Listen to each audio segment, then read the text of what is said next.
So I'm just gonna introduce myself. My name is Eddie Omega. I'm with Royal Alberta College. We're heading this project to try to teach students about budgeting. I have here with me today Tim Roden. Did I get it right? Yep, yep. Perfect. Tim, if you want to tell us a little bit about yourself and your background. I've been teaching high school for over 20 years. I teach mathematics, some business education, some career and life management stuff. Over that course of those years, I've taught budgeting within various aspects of those. I do some accounting and bookkeeping on the side, so I understand the expenses and income and the effects of having a good budget. Perfect, perfect. Sounds like you're the perfect guy to be talking to today. Maybe not perfect, but I'll see what I can do. Close enough, right? Okay. Seeing that we moved on to or from video 2, we'll go into video 3. The challenges. I'll let you handle that one. Challenges in budgeting. It's keeping more than you give, having more money at the end of the day than you've paid out. Whether that's a business or your personal life, that's ultimately the goal. So we can compare our incomes with your priorities. If your income is less than your needs, your budget's not going to work. If your needs exceed your income, it's not going to work. A, we need to revise our needs, or B, you need to find another way to increase your income. And all this starts with our income.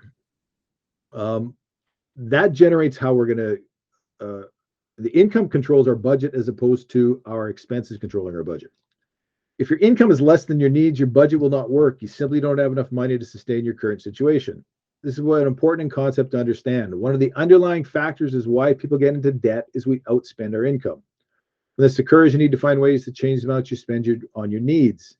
This might mean major changes in your life, new housing, new forms of transportation, changing the kind of food you eat, or again, alternatively, you could increase your income, part-time job, second job, occasional contract work. If your income exceeds your needs but not your wants, you make adjustments or your budget's not going to work. You don't have enough to cover the extra things in life.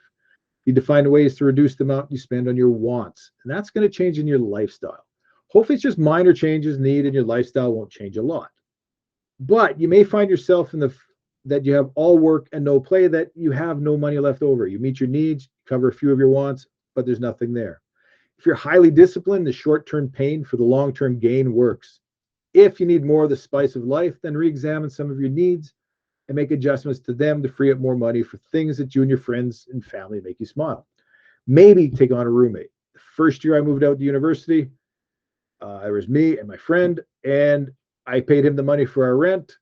Landlord knocked on our door the day after the rent was due, and his rent check bounced.